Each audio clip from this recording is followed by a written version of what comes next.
Trigonometry के अंदर 3 word है। ट्री, सबसे पहले हमें इंट्रोडक्शन के लिए जो लेसन होता है हमारा, उसका नेम समझना होता है। यदि आपका कोई नेम है, आपके नेम का अपना मतलब है, तो यहाँ पर एक लेसन है, एक चैप्टर है जिसका नेम है, तो वही नेम के आसपास पूरा चैप्टर रहता है। उस नेम के अकॉर्डिंग ही पूरा चैप्टर डिज़ाइन किया जाता है। तो हमें नेम के अंदर ही काफ़ी कुछ मटेरियल मिल जाता है सीखने के लिए। तो ट्री का मतलब होता है, जनरल बोले तो हम THREE, थ्री का अर्थ होता है 3। थ्री का अर्थ होता है 3, मतलब जिसकी 3 साइड हो। गोन, गोन का मतलब होता है साइड। क्या होता है? साइड, और हिंदी में इसे कहते हैं भुजा, जिसकी 3 भुजाएं हो। और मैट्री शब्द बना है मेट्रोन से। मैट्री शब्द बना है मेट्रोन से। मेट्रोन का अर्थ होता है यहाँ पर 3, यहाँ पर भुजा, और यहाँ पर इसका अर्थ होता है माप। जिनकी 3 भुजाएं हो और उनका मेजरमेंट, माप का अर्थ होता है मेजरमेंट, उनका मेजरमेंट ही ट्रिग्नोमेट्री है। मतलब हम ट्रिग्नोमेट्री के अंदर 3 साइड जिसकी हो, जिस शेप की 3 साइड हो, हम 3 साइड को रखकर ही ट्रिग्नोमेट्री का अध्ययन करते हैं, ट्रिग्नोमेट्री पढ़ते हैं। तो यह समझ सकते हैं सरल शब्दों में हम कि यह एक ट्रायंगल, या हम ट्रायंगल की बात कर रहे हैं और ट्रायंगल को हम पढ़ने वाले हैं। अब ट्रायंगल बनेगा ट्रिग्नोमेट्री के अंदर, तो ट्राई शब्द से ही ट्रायंगल बना है, और ट्रायंगल को ही यहाँ पर हम एक्चुअल में पढ़ने वाले हैं ट्रिग्नोमेट्री की ब्रांच के अंदर। तो चलिए स्टार्ट करते हैं हम। ये तो रहा हमारा ट्रिग्नोमेट्री का बेसिकली मीनिंग कि ट्रिग्नोमेट्री का अर्थ क्या होता है। अब हम इसके कुछ कीवर्ड जो यूज़ होने वाले हैं उन्हें देखते हैं। सबसे पहले हमें एक यहाँ पर ट्रायंगल दिया गया है, हम इसे नाम दे देते हैं। हमने इसका नाम दिया A, इसको दिया B और इसे दिया C। एक एक करके हम ट्रिग्नोमेट्री का बेसिक यहाँ पर समझते हैं। सबसे पहले इंट्रोडक्शन, मैंने आपको इंट्रोडक्शन यहाँ पर करवा दिया है। अब पाइथागोरस थ्योरम, जो सबसे इम्पोर्टेंट रोल प्ले करती है ट्रिग्नोमेट्री के अंदर, वह है पाइथागोरस थ्योरम। हम पाइथागोरस थ्योरम को पिछले लेक्चर्स के अंदर, पिछले चैप्टर्स के अंदर काफ़ी कुछ समझकर आए हैं। फिर से अगेन इस चैप्टर के अंदर हम इसे पढ़ने वाले हैं। तो यहाँ पर थोड़ा सा हम पाइथागोरस थ्योरम के बारे में और जानते हैं। पाइथागोरस थ्योरम भी ट्रायंगल के लिए ही बनी है। पाइथागोरस एक वैज्ञानिक थे, उन वैज्ञानिक ने पाइथागोरस थ्योरम दी, और इसकी कुछ लिमिटेशन है। हर थ्योरम की कोई अपनी लिमिटेशन होती है। ऐसा नहीं कि हर थ्योरम सब जगह लागू हो जाए, ऐसा कुछ भी नहीं होता। उसकी भी लिमिटेशन होती है, और उसका भी एक स्ट्रॉन्ग जोन होता है कि जिसके ऊपर वह कार्य करती है। तो पाइथागोरस थ्योरम लागू होने के लिए हमें ट्रायंगल चाहिए, और ट्रायंगल के अंदर एक आपका एंगल 90 डिग्री का होना आवश्यक है। मान लीजिए इस प्रकार का आपका कोई ट्रायंगल है, इस ट्रायंगल का यह वाला एंगल यदि 90 डिग्री है, तब यह थ्योरम इस ट्रायंगल के ऊपर का वर्क करेगी।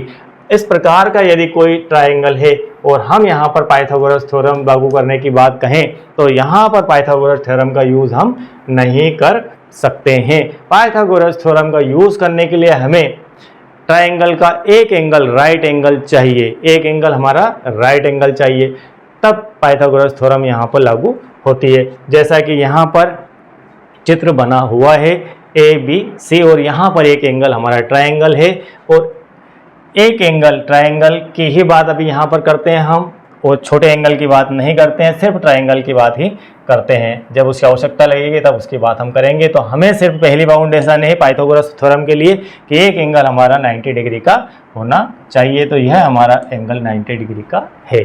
ठीक है, बात समझ गए आप। इसके बाद पाइथागोरस थ्योरम क्या कहती है? पाइथागोरस का जो स्टेटमेंट है वह स्टेटमेंट ये है कि 90 डिग्री के सामने वाली side, front side of right angle, front side of right angle, ये आपका 90 डिग्री का एंगल है, राइट एंगल। इसके फ्रंट में साइड कौन सी है? इसके फ्रंट में देखा जाए तो यह साइड है, कौन सी साइड है? AC साइड है। ठीक है, तो पाइथागोरस थ्योरम कहती है कि 90 डिग्री के सामने वाली फ्रंट वाली साइड का स्क्वायर, फ्रंट वाली साइड का स्क्वायर, अन्य दो साइड, जो शेष दो साइड बचती है, उसमें यह नहीं कहा गया है कि यह साइड या यह साइड, पहले दोनों साइड की बात की जा रही है। दोनों साइड का स्क्वायर आप किसी को भी पहले लिख सकते हैं। हम यहाँ पर लिख देते हैं ए बी और इसका स्क्वायर प्लस बी सी और इसका स्क्वायर, तो का दोनों का स्क्वायर का सम, दोनों का स्क्वायर का सम बड़ी साइड के एक स्क्वायर के बराबर होता है। तो कुल मिलाकर पाइथागोरस ने यह कहा, एक लाइन में अगर कहें कि हमारी ट्रायंगल की जो सबसे बड़ी भुजा होती है और सबसे बड़ी जो साइड होती है, जो इसकी बिगेस्ट साइड होती है, वह यही होती है, यही बिगेस्ट साइड होगी। हमेशा 90 डिग्री के एंगल के सामने वाली साइड ही बिगेस्ट साइड है। इसे कभी भी आप ट्रायंगल में छोटा नहीं बना सकते। यदि आपने एक एंगल 90 डिग्री का लिया है तो 100% 90 डिग्री के सामने वाली फ्रंट वाली साइड ही आपकी बड़ी साइड होगी। तो उस बड़ी साइड का स्क्वायर अन्य दो साइड के स्क्वायर के सम के इक्वल होगा। यह पाइथागोरस थ्योरम का स्टेटमेंट था और यह पाइथागोरस थ्योरम होती है, यह होती है पाइथागोरस थ्योरम और यह होता है उसका बेस। चलिए, इसके बाद यहाँ पर एंगल आप समझ रहे होंगे कि एंगल किसे कहते हैं। एंगल को हम यहाँ पर थोड़ा सा समझ लेते हैं। आप जानते भी होंगे दो साइड के बीच में, एक साइड यहाँ पर और एक साइड यहाँ पर, दो साइड के बीच में हमेशा जो बनता है वह होता है एंगल, इसे हम कहते हैं एंगल। तो यह होता है आपका एंगल। उसके बाद बात आती है राइट एंगल की। राइट एंगल से मीनिंग होता है 90 डिग्री का एंगल, 90 डिग्री का एंगल, 90 डिग्री के एंगल को हम कहते हैं राइट एंगल। अब राइट एंगल कहाँ कहाँ बनता है और किस किस प्रकार से बनता है, थोड़ा सा ये समझ लेते हैं। मान लीजिए आपने एक साइड इस प्रकार से ली और आपने इसको यहाँ पर इस प्रकार से एक साइड लेकर मिला दिया, ठीक है, एक ये है और एक ये है। अब यहाँ पर जो एंगल बन रहा है इसको हम कहेंगे 90 डिग्री का एंगल। 90 डिग्री का एंगल होने के लिए मान लीजिए ये आपकी ए बी है, ठीक है, इसे हम सी और इसे डी नाम दे देते हैं। अब हम इसे क्या लिख सकते हैं 90 डिग्री के एंगल के लिए, हम इसे और क्या मैथमेटिकल लैंग्वेज में लिख सकते हैं। तो हम इसे लिख सकते हैं कि सी डी लंब ए बी, ठीक है, इस प्रकार से भी लिखा जाता है, उल्टा टी लिखा जाता है। तो आपकी जो सी डी है वह ए बी साइड के ऊपर 90 डिग्री का एंगल क्रिएट कर रही है, राइट एंगल क्रिएट कर रही है। तो हम इसे इस फॉर्म में भी लिख सकते हैं। एक राइट एंगल की समझ होती है, आपको कहीं दिया ना हो कि यह राइट एंगल है, फिर भी हमें इस प्रकार से यदि कहीं लिखा हुआ दिख जाए तो हम इसको समझेंगे कि जो सी डी है, साइड सी डी जो आपकी लाइन है वह आपकी ए बी लाइन के ऊपर परपेंडिकुलर गिर रही है, परपेंडिकुलर गिर रही है। परपेंडिकुलर गिरने का अर्थ है कि यहाँ पर दोनों जहाँ पर मीटिंग हो रही है वहाँ पर जो एंगल क्रिएट हो रहा है वह 90 डिग्री का एंगल क्रिएट हो रहा है और 100% इस तरफ का एंगल भी आपका 90 डिग्री का ही क्रिएट होगा। क्योंकि जब एक सीधी लाइन के ऊपर एक सीधी लाइन इस तरफ से आएगी तो दोनों तरफ आपको 90 डिग्री का एंगल देखने को मिलेगा, जो कि राइट एंगल कहलाता है। और मैथमेटिकल लैंग्वेज में हम उसे इस प्रकार से भी लिख सकते हैं। तो यह 90 डिग्री एंगल को लिखने के 2 से 3 वेरिएशन होते हैं। चलिए, इसके बाद आगे बढ़ते हैं। हमारा जो नेक्स्ट वर्ड है वह है एक्यूट एंगल।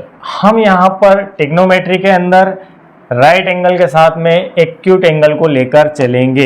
एक्यूट एंगल का अर्थ होता है कि जिसकी वैल्यू 0 और 90 के बीच में हो, जिसकी वैल्यू 0 और 90 के बीच में हो, वह सारे एंगल एक्यूट एंगल कहलाते हैं, वे सारे एंगल एक्यूट एंगल कहलाते हैं। तो हम लिख सकते हैं कि मान लीजिए यह आपका थीटा है, यह क्या है आपका थीटा। अब हमें इससे आप इंट्रोड्यूस हो जाइए, इसे कहते हैं थीटा। आप इसको इस प्रकार से बनाएंगे, क्यू जस्ट लाइक क्यू ही लिखा जाता है, ठीक है, जस्ट लाइक क्यू ही लिखा जाता है, इसे हम कहते हैं थीटा,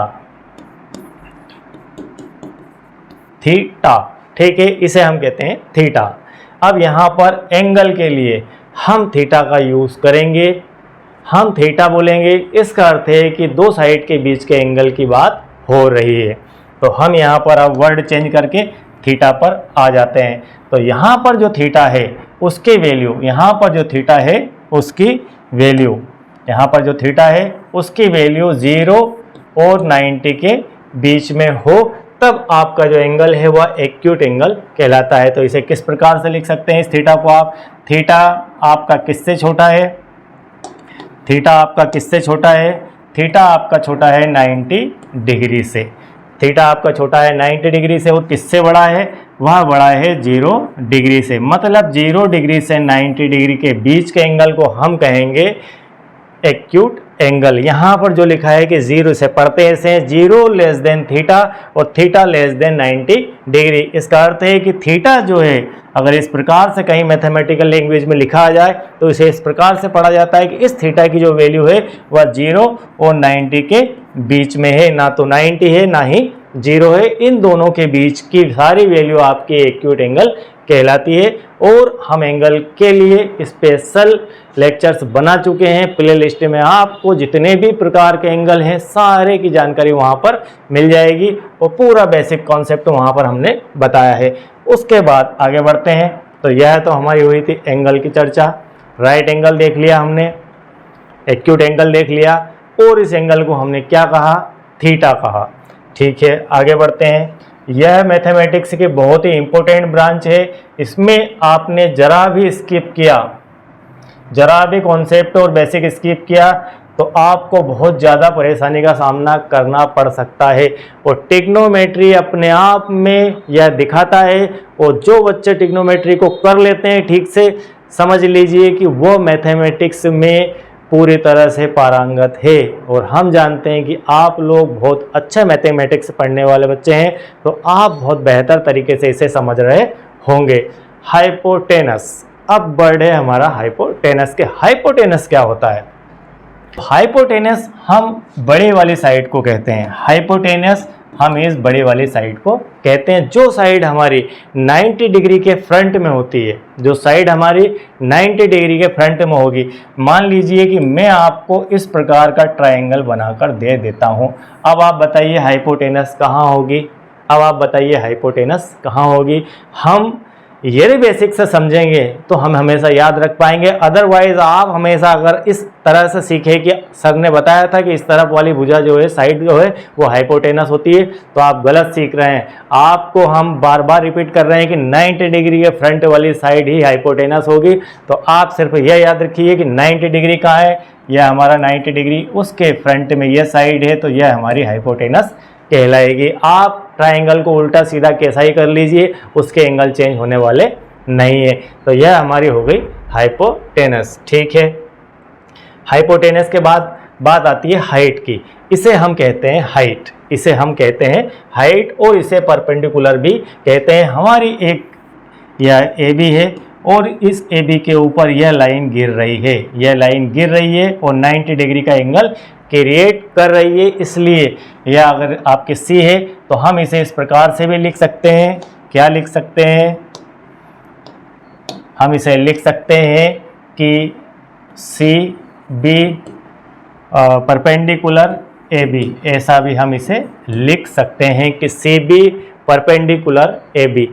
तब हम इसे क्या कहेंगे, इसको कहेंगे हाइट। क्या कहेंगे, इसे कहेंगे हाइट। और हाइट का अर्थ हमेशा ऊंचाई से ही होता है, ऊंचाई से ही होता है। कि जो आप खड़े हैं तो आप कहेंगे कि आप दो लोगों को कंपैरिजन करेंगे कि आप लोगों में से ऊंचाई किसकी ज़्यादा है, कौन ज़्यादा ऊंचा है, तो आप ऐसा करके खड़े हो जाएंगे और बिल्कुल एक दूसरे के पास में जाके और देखेंगे, कंपेयर करेंगे कि किसकी हाइट ज़्यादा है। तो हाइट से अर्थ सीधी लाइन से होता है, हमेशा इस लाइन से आपका अर्थ होता है हाइट। याद रखिए, जो सीधी लाइन होती है उसे हम कहते हैं हाइट। ठीक है, इसे हम वर्टिकल लाइन भी कहते हैं। तो हाइट हमेशा वर्टिकली देखी जाती है, वर्टिकली लाइन को हम कहते हैं हाइट, और इसे हम एच से डिनोट भी करते हैं। तो यहाँ पर हम इसे लिख सकते हैं एच बी। अब यहाँ पर भी एच हो चुका है, यहाँ पर भी एच हो चुका है, आगे जाके हमें परेशानी आएगी कि दोनों जगह एच हो गए। अब हम इसे एक को चेंज कर लेते हैं, हम इसे यहाँ पर कर लेते हैं, हम थोड़ा सा यहाँ पर हिंदी भी मिक्स कर लेते हैं। इसे लिख सकते हैं एल, इसे लिख सकते हैं एल। एल का अर्थ होता है लंब, परपेंडिकुलर को हिंदी में कहते हैं लंब। क्या कहते हैं, लंब। तो यहाँ पर परपेंडिकुलर का अर्थ होता है लंब, तो हम इसे एल भी लिख सकते हैं या आप इसे पी भी लिख सकते हैं। तो एक काम करिए, आप उसे लिख दीजिए पी, अगर आपको ठीक नहीं लगता है तो हम इसे लिख देते हैं पी। और यदि मैंने अब पी लिख दिया है तो मैं पूरी ट्रिग्नोमेट्री के अंदर उसे P ही लिखूंगा। यह हो गई P, यह हो गई H। अब बात आती है तीसरी साइड की, AB की, कि AB क्या है। हम अब बात करते हैं AB की। तो AB जो है आपकी बेस है, मतलब यह त्रिभुज या ट्रायंगल कहाँ पर, किस बेस के ऊपर है। तो बेस हमेशा होता है हॉरिजेंटल। कैसा होता है, हॉरिजेंटल। हॉरिजेंटल लाइन आपकी कहलाती है बेस। तो यह आपका है बेस, यह आपका बेस हो गया। हम यहाँ पर सारे वर्ड क्लियर कर चुके हैं, एंगल भी समझ चुके हैं और उसका सारा बेसिक भी समझ चुके हैं। तो यह हमारा होता है बेस। हम इस लाइन को कहते हैं बेस, और इसको यदि इससे मिला लिया जाए तो यह होता है हाइपोटेनस। तो यह हमारा एच है, यह हमारी हाइट है, और हाइट को हमने लिख दिया है अब पी, क्योंकि परपेंडिकुलर लिखना है हमें। तो परपेंडिकुलर का हमने पी यहाँ पर यूज़ कर लिया है, और हाइट अगर लिखते हैं तो दोनों जगह एच हो जाता है। तो इसलिए हम इसे एच लिखेंगे, इसे पी लिखेंगे और इसे बेस लिखेंगे। और अब हम आगे बढ़ते हैं, और यह हमारा ट्रिग्नोमेट्री का बेसिक था। बिल्कुल बेसिक समझ थी कि किस प्रकार से ट्रिग्नोमेट्री को समझा जाता है। तो अभी हम देख चुके हैं यह हाइपोटेनस है, हाइपोटेनस हो चुका। उसके बाद इस ट्रायंगल का हम यहाँ पर यूज़ करने वाले हैं। हम इसे लिखते हैं ए, इसे लिखते हैं यहाँ पर बी, और इसे लिखते हैं सी। यदि इस प्रकार का ट्रायंगल है और यहाँ पर हमारा एक राइट एंगल है, तो राइट एंगल के फ्रंट वाली साइड हमारी हाइपोटेनस है। यह हमारा एक्यूट एंगल है। ये कौन सा एंगल है, ये हमारा एक्यूट एंगल है, इसे हम कहते हैं थीटा। अब हम जनरल वर्ड यहाँ पर यूज़ करेंगे मैथमेटिक्स का, थीटा। हम इसे कहेंगे थीटा, ठीक है। तो यह आपका थीटा है और यह एंगल ए भी है।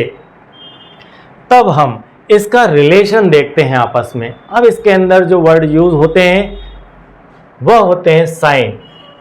क्या होते हैं, साइन, कोस, टेन, कोट, सेक, कोसेक, ठीक है। ये आपको 6 एंगल के लिए वर्ड यूज किए जाते हैं। ये ग्रीक लैंग्वेज से लिए गए वर्ड हैं, साइन, कोस, टेन, कोट, सेक, कोसेक। आप शायद यदि पहली बार ट्रिग्नोमेट्री से परिचित हो रहे हैं तो आपको थोड़ा सा अजीब पढ़ने में लग सकता है, लेकिन आप 1 से 2 बार पढ़ेंगे तो आपको हैबिट हो जाएगी। साइन, कोस, टेन, कोट, सेक और कोसेक, इस प्रकार से इनको पढ़ा जाता है। शॉर्ट फॉर्म है और इनके लॉन्ग फॉर्म है साइन, SINE, जिसे हम शॉर्ट फॉर्म में SIN ही लिखते हैं। और यहाँ पर कोसाइन, कोसाइन को हम कहते हैं कोस कहते हैं। टेजेंट, टेजेंट को हम कहते हैं टेन। उसके बाद कोसेंट, कोसेंट को हम कहते हैं कोट। उसके बाद सेकेंट, सेकेंट को हम कहते हैं सेक। और फिर है कोटंजेंट, इसे कहते हैं कोट। और यह हमारा कोसेंट था जिसे हमने यहाँ पर राइट लगा दिया था, तो ये हमारा कोसेक हो गया, ठीक है। इस प्रकार से यह हमारे 6 वर्ड हैं जिन्हें हम इस पूरी ट्रिग्नोमेट्री के अंदर, इसमें क्या जहाँ तक ट्रिग्नोमेट्री जाएगी वहाँ तक हम इसे ही यूज़ करेंगे। आपको हर क्वेश्चन के अंदर 6 ये मिल ही जाएंगे, या 6 मिल ही जाएंगे। इनसे ही ट्रिग्नोमेट्री चलने वाली है। तो पहले हम इनको समझ लेते हैं कि ये क्या है और किस प्रकार से ये इस ट्रायंगल के अंदर अपनी भूमिका रखते हैं। तो चलिए एक एक करके देखते हैं कि ट्रायंगल के अंदर इनका यूज़ कैसे किया जाएगा। पहले ये ट्रायंगल की हम साइड को समझ लेते हैं कि यहाँ यदि ये थीटा है और ये हमारा हाइपोटेनस है, तो ये जो नीचे वाली साइड है जिसे हम कहते हैं बेस, जिसे हम कहते हैं बेस, इसको अगर अदर लैंग्वेज में कहा जाए तो क्या कहा जाएगा, side adjacent to angle A. आपके एंगल ए या थीटा से लगी हुई साइड, उसके पास वाली साइड को हम कहते हैं side adjacent to angle A, ठीक है। यह आपकी उससे संलग्न भुजा है। उसके बाद यहाँ पर लिखा है side opposite to angle A. Side opposite to angle A मतलब एक तो आपकी यह हो गई आपकी यह हो गई, यह वाली जो साइड को देखें इस एंगल ए से, तो यह उससे लगी हुई संलग्न भुजा है, साइड है। और यह वाली जो साइड को अगर एंगल ए से कंपैरिजन करके देखें तो यह एंगल ए के फ्रंट की साइड है, अपोजिट एंगल ए, मतलब एंगल ए के अपोजिट साइड आपकी कहलाएगी यह वाली, अगर यह एंगल है तो। और एंगल ए क्रिएट हुआ है इन दो के बीच, एक एच के और एक बी के, तो हम बी को कहते हैं एडसेंट, ठीक है, एडसेंट इसे कहेंगे। और यहाँ पर आपके बी इससे इस एंगल को बनाने में बी सहयोगी है, इसलिए इसे कहेंगे इसके संलग्न भुजा, इसके संलग्न साइड, इससे एडजॉइंट साइड, ठीक है। तो यह हमारी ज्वाइंट साइड हुई और यह हमारी अपोजिट साइड हुई किसकी, एंगल ए के लिए। तो इसे हम इस प्रकार से समझ सकते हैं। अब हम इनके रेशो समझते हैं कि किस प्रकार से इनके रेशो बने हुए हैं। Sine A, sine angle A, हम एंगल ए की बात कर रहे हैं लेकिन हम उसे पढ़ेंगे यहाँ पर साइन ए। क्या पढ़ेंगे, इस प्रकार से आप इसे पढ़ेंगे साइन ए, साइन ए को हम साइन एंगल ए इस प्रकार से लिखते हैं, लेकिन हम इसे शॉर्ट फॉर्म में साइन ए ही पढ़ेंगे, ठीक है। साइन ऑफ एंगल ए, का अर्थ है साइन ए, ओके। तो यहाँ पर साइन ए हो चुका है। साइन ए को हम कह सकते हैं कि side opposite to angle A, angle A की यदि बात कर रहे हैं हम, एंगल ए की बात कर रहे हैं, और एंगल ए कैसा एंगल है, हमारा एक्यूट एंगल है। वह आपका कैसा एंगल होना चाहिए, एक्यूट एंगल होना चाहिए। इन sine cos, tan cosec cot के लिए जो एंगल यूज किया जाएगा वह एंगल हमेशा आपका एक्यूट एंगल ही होगा, इसीलिए हमने पहले एक्यूट एंगल की बात यहाँ पर की, उसे समझ लिया है। तो यहाँ पर एंगल ए की बात चल रही है, तो एंगल ए साइन के लिए, किसके लिए, साइन के लिए एंगल ए, तो इसे कहेंगे हम sine A equal to side opposite to angle A, upon hypotenuse, बड़ी वाली साइड। तो हम इसे लिख सकते हैं, क्या लिख सकते हैं,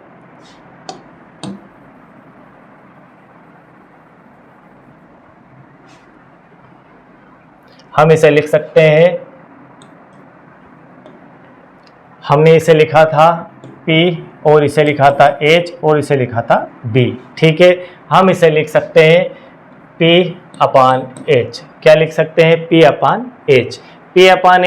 P का अर्थ क्या है, यहाँ पर P का अर्थ है कि वह साइड जो एंगल ए के अपोजिट डायरेक्शन में है, अपोजिट मतलब फ्रंट में है, सामने है, और हाइपोटेनस, ठीक है। तो हम इसे लिख देते हैं P अपान H।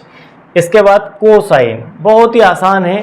कोसाइन यहाँ से स्टार्ट होता है और यहाँ पर एंड होता है, मतलब उसके साइड वाली साइड हम उसे लिख देते हैं B अपान H, क्या लिख देते हैं, B अपान H। तो यह हमारी B अपान H हो गई, यह हमारी P अपान H हो गई। उसके बाद टेन, बात आती है टेन की, तो टेन को लिखते हैं हम side opposite to angle A, यह वाली। उसके बाद साइड आपकी लगी हुई साइड, तो वह होती है एडसेंट टू एंगल ए। तो यहाँ पर हम इसे लिख सकते हैं, क्या लिख सकते हैं, P अपान B, हम इनको ऐसा लिख सकते हैं, P अपान B। उसके बाद कोसाइन हमेशा साइन का अपोजिट होता है, साइन और कोसाइन एक दूसरे के अपोजिट होते हैं। तो cosine of angle A, cosecant, हम इसे cosecant of angle A equal to 1 upon sine of angle A, यह इसका अपोजिट होता है, और अपोजिट होने के कारण इसे लिखते हैं 1 अपान। ये आपके यहाँ पर लाइन जो है इस प्रकार से हो गई है, तो यह आपका अपान है, तो 1 अपान साइन है, हमेशा इसका अपोजिट। हमने साइन को लिखा था P अपान H, तो कोसेक को हम लिख सकते हैं, क्या लिख सकते हैं, कोसेक ए को लिख सकते हैं H अपान P, क्या लिख सकते हैं, H अपान P।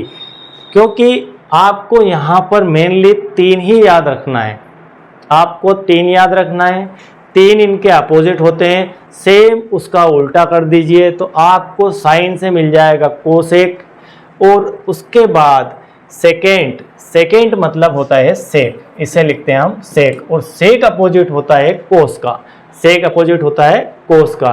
तो कोस लिखा है यहाँ पर ए बी अपान ए सी, या इसे लिखा था बी अपान एच, बी अपान एच, तो हम इसे लिख देते हैं एच अपान बी, ठीक है।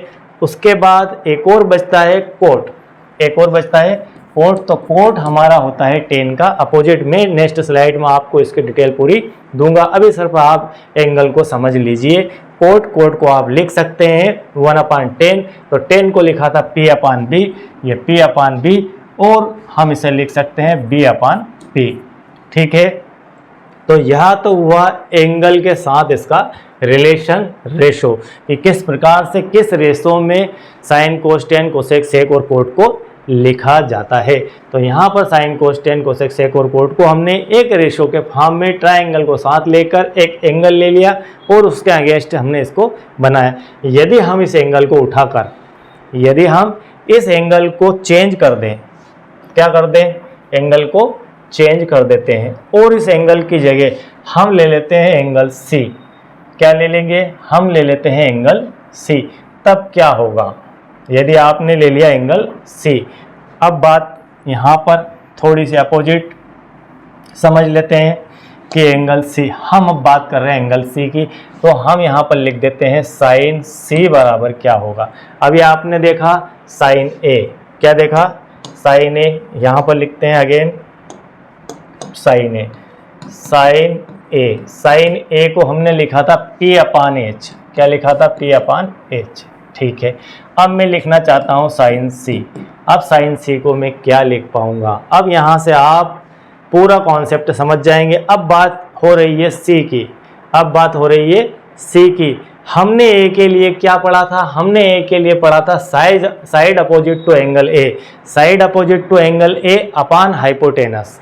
अब यदि हमें सी के लिए लिखना है तो side opposite to angle C, angle C के अपोजिट साइड होगी आपकी बी वाली, यह साइड होगी, और हाइपोटेनस की जगह हाइपोटेनस ही आएगा। तो इतना सारा फर्क इसके अंदर आ जाएगा एंगल चेंज होने से।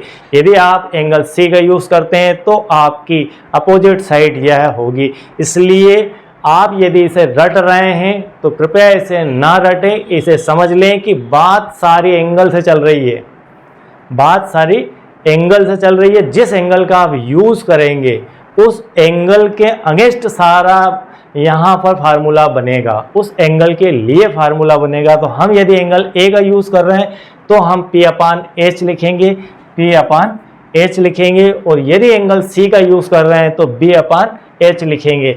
बहुत सारा मोटा फर्क है यहाँ पर, दोनों एंगल, जरा सा साइन के साथ ए था और यहाँ पर सी हो गया, तो दोनों की दोनों साइड भी चेंज हो जाती है और सारे फार्मूले ऑटोमेटिक बदल जाएंगे। तो हमें सिर्फ यह याद रखना है, इसीलिए लिखा गया है यहाँ पर side adjacent to angle A और side opposite to angle A. तो यहाँ पर फ्रंट वाली साइड यहाँ आ जाएगी और यह साइड यहाँ पर चली जाएगी। यदि यहाँ पर एंगल सी का यूज़ करते हैं तो ये चला जाएगा यहाँ पर और ये आ जाएगा यहाँ पर, ये आ जाएगा यहाँ पर। इस प्रकार का वेरिएशन हो जाएगा यहाँ पर। तो हम इसे B अपान एच अभी इस स्थिति के लिए देख लिया है। और यह आपका ट्रायंगल भी चेंज हो सकता है। यह ट्रायंगल आपका जो A है यह उठ के या ऐसा हो जाता है, यह आपका ऐसा हो जाता है। तो C आपका यहाँ आ जाएगा, B यहाँ आ जाएगा और A आपका यहाँ आ जाएगा। और आप इस C को यहाँ पर देखेंगे तब आपका यह बेस होगा और यह आपका P होगा। तब आप इसे P अपान एच के फॉर्म में लिख सकते हैं। यदि आप इसको इस प्रकार से बना लेते हैं तो हमने आपको दोनों तीनों वेरिएशन बता दी कि किस प्रकार से आप इसे देखेंगे। अगर यह ऐसा का ऐसा ही रखा है तो फिर आपकी ये इसके फ्रंट वाली साइड ये होगी और साइड वाली साइड ये होगी। अगर ये ऐसा रखा है तो आप इसे बेस कहेंगे, इसे P कहेंगे और इसे एच कहेंगे। तब आपकी फ्रंट वाली साइड जो है यह हो जाएगी, तब उसकी फ्रंट वाली साइड यह हो जाएगी। और यदि आप नाम नहीं चेंज करते हैं, इसको P ही रहने देते हैं, तब आपका बेस यह होगा, P यह होगा। समझ गए होंगे आप मेरी बात को। हमने यहाँ पर 3 वेरिएशन में चर्चा की। एक वेरिएशन इसके लिए था, दूसरा वेरिएशन इसी के लिए, इन दोनों को मैंने यहाँ से उठाकर यहाँ चेंज कर दिया उसके लिए, और तीसरा वेरिएशन यदि मैं इसको ट्रायंगल को ऐसा बना देता हूँ तब उस परिस्थिति में क्या होगा। तो हमें यहाँ पर रटना कुछ नहीं है, सारा कुछ समझना है। फिर एक बार हम इसे रिपीट कर लेते हैं, क्योंकि इसमें रटना कुछ नहीं है, हमेशा समझना ही है।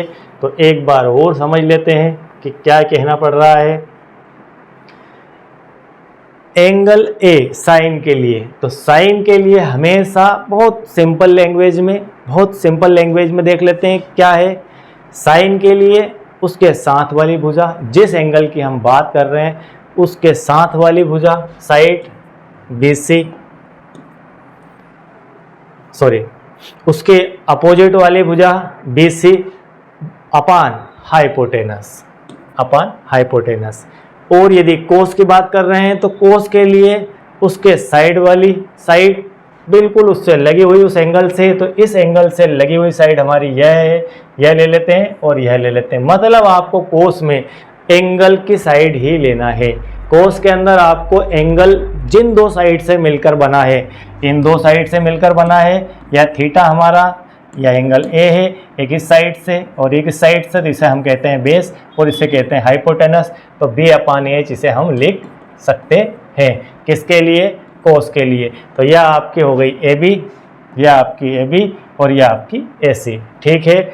और साइन के लिए आप लिखेंगे इसके फ्रंट वाली साइड अपान हाइपोटेनस। तो दोनों के बार में हमें हाइपोटेनस तो लिखना है। और टेन के लिए टेजेंट अपान टेन के लिए आपका P से अर्थ है हाइट अपान बेस, ठीक है, हाइट अपान बेस।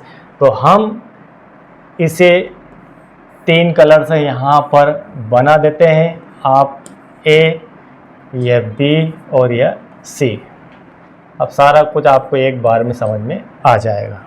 चलिए एक पेन का यूज़, ये आपका हो गया साइन, ठीक है, ये हो गया आपका क्या है, ये साइन।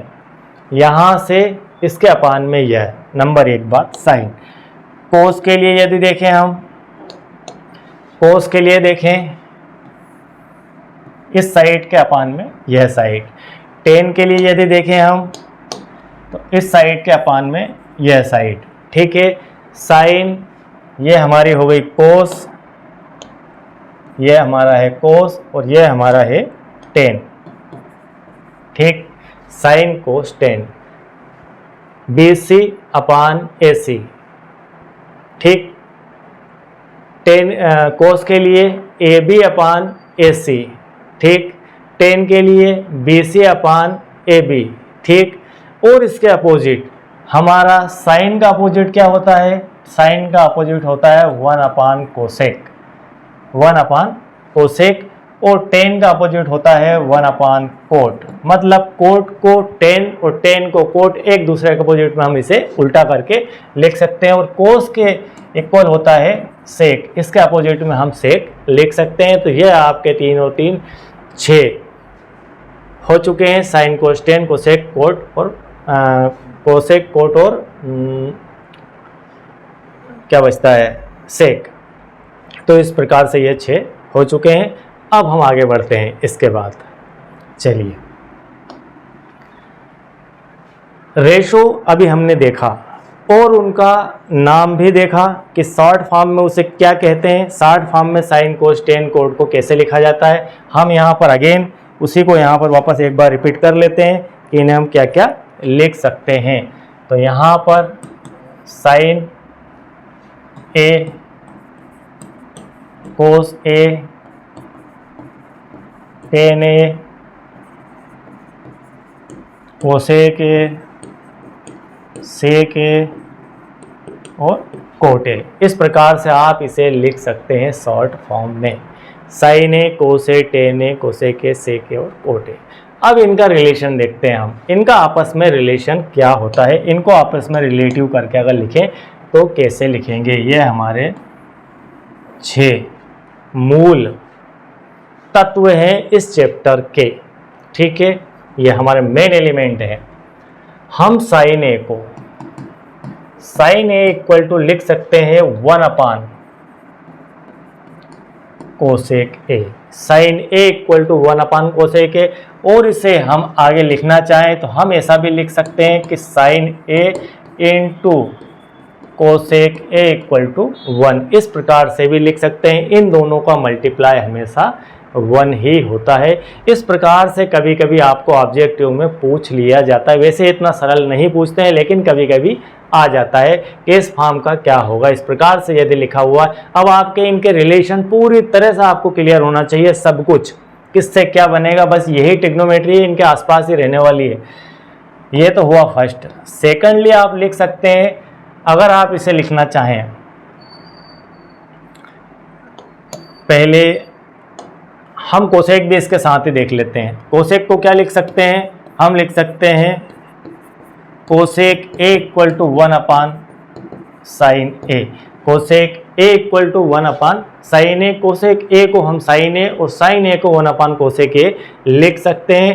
तो इस हिसाब से वापस से इन दोनों का मल्टीप्लाई 1 हो जाता है। तो यह हमारा होता है 2 एलिमेंट के बारे में जानकारी। अब तीसरी बात करते हैं, तीसरा होता है हमारा 10, ठीक है, 10a।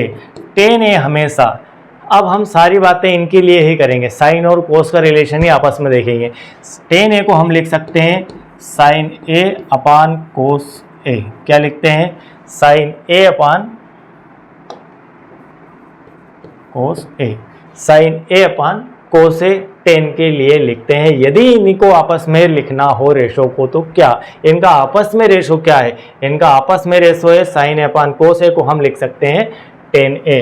और इस हिसाब से हम लिख सकते हैं इसे, अगर हम इसे ऐसा लिखते हैं और इसके बाद 10a को हम लिख सकते हैं 1 upon cot A, 1 upon cot A,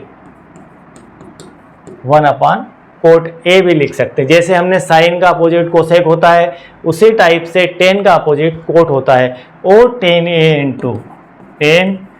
into cot A को हम लिख सकते हैं 1, क्योंकि इन दोनों का मल्टीप्लाई 1 होता है। तो आपका एक फार्मूला यह हो गया, ठीक है। उसके बाद फार्मूला नंबर 4 आपका यह हो जाता है। फार्मूला नंबर 5 आप इसे मान लीजिए कि यह हो जाता है। ये आपस में इनके रिलेशन है, बिल्कुल इजी है, कोई विशेष नहीं है। यदि हमने 10 को साइन अपान कोस लिखा तो 10 इक्वल टू 1 अपान कोट है। तो जब ये इसका अपोजिट होता है 10, तो कोट को क्या लिख सकते हैं हम, कोट ए को लिख सकते हैं कोस ए अपान साइन ए। क्या लिख सकते हैं, कोस ए अपान साइन ए, ऐसा लिखा जा सकता है। यदि हमने 10a equal to sine upon cos लिखा तो cot equal to cos upon sine भी हम लिख सकते हैं। है कुछ भी नहीं, आपस में एक दूसरे के रिलेशन है और रिलेशन बहुत ही सरल है, आपको आना चाहिए। इसके बाद अगर आगे बढ़ते हैं तो हमने साइन कोस 10 की बात कर ली। अब बात करते हैं कोसेक और सेक के बाद। तो कोसेक की बात हो चुकी है, कोस की बात करते हैं। तो कोस ए इक्वल टू होता है 1 upon sec A, cosec A equal to 1 upon sec ए। और इस हिसाब से हम अगर सेक को लिखना चाहें तो सेक ए इक्वल टू 1 अपान कोस ए, हम इसको ऐसा भी लिख सकते हैं, सेक ए इक्वल टू 1 अपान कोस ए। और इसे अगर हम लिखना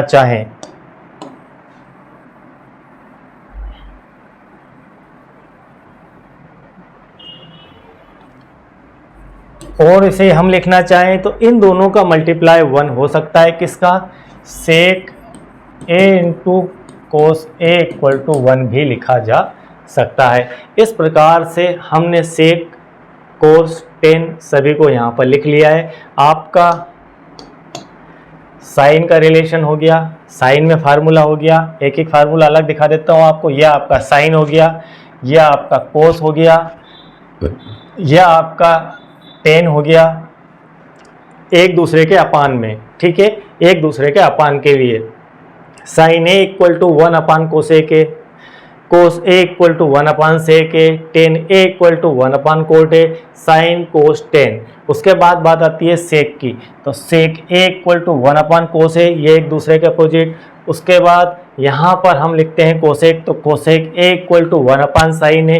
तो 2 और 2 4 और 1 5 हो गए। अब बचता है हमारा कोट। तो हमने यहाँ पर 10 लिखा और कोट को कहीं लिखा ही नहीं है। क्या लिखा है यहाँ पर, कोट को शायद हम लिखना भूल गए हैं, तो यहाँ पर लिख देते हैं coat A equal to 1/10A। इसे ऐसा लिखा जा सकता है। तो एक आपका ये हो गया। तो कुल मिला के ये आपके 6 हो चुके हैं। Sine, cos, tan, cosec, sec और कोट, यह आपका क्रम रहता है याद रखने का। साइन, कोस, टेन, कोसेक, उसके बाद सेक और कोट, ये एक दूसरे के अपोजिट फार्मूले हैं।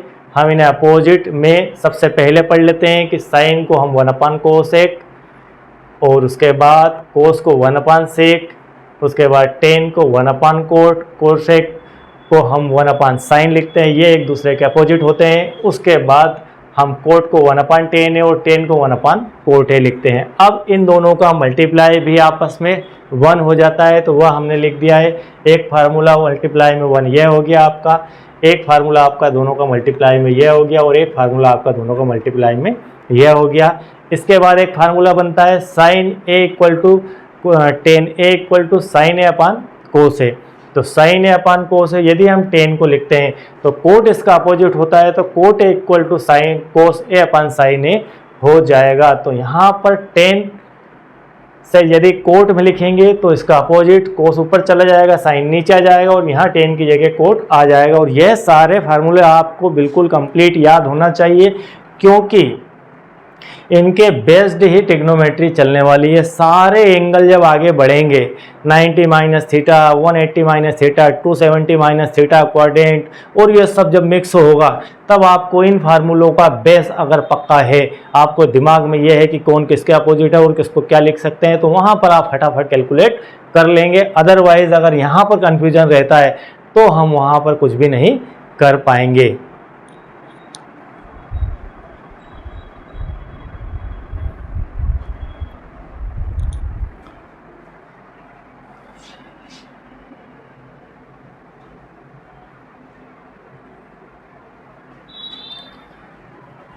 तो ये तो हमारे थे फार्मूले, जिन्हें हम बिल्कुल क्लियर कर चुके हैं। अगर हम इनको और सिस्टमेटिक अरेंज करना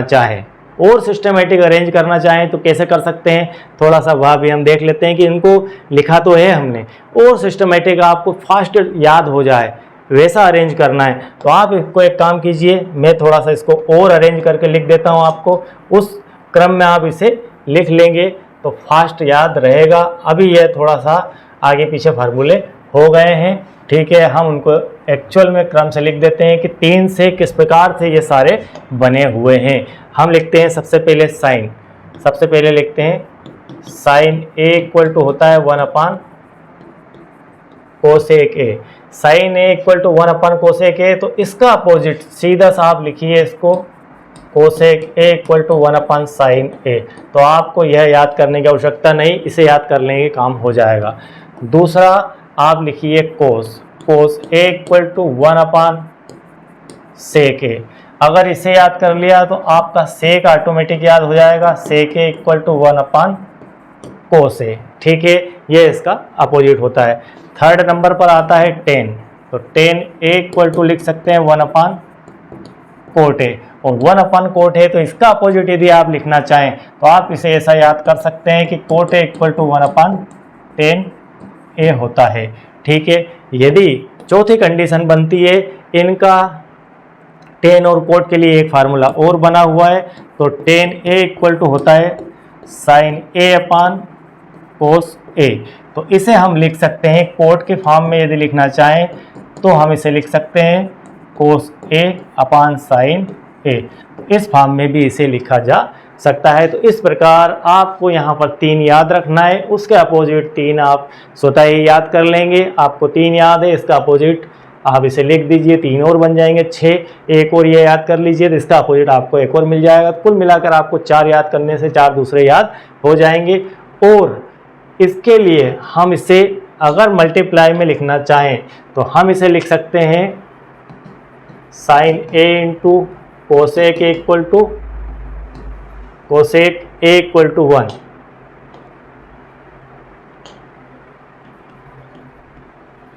कोसेक ए इक्वल टू 1।